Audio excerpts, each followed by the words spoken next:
This is going to be a video tutorial on how to enable or disable your geolocation in the Opera GX web browser. I will be using a desktop PC for this. Let me jump over to my browser here.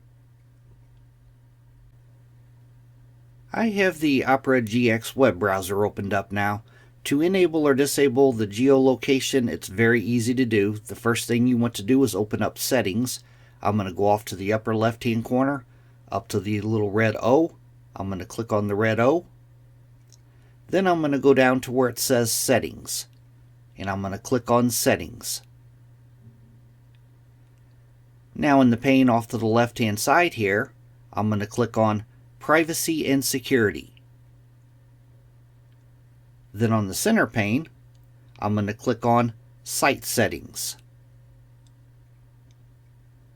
Then I'm going to scroll down just a little ways to where you see the Permissions section, and right below Permissions, Location. I'm going to click on Location.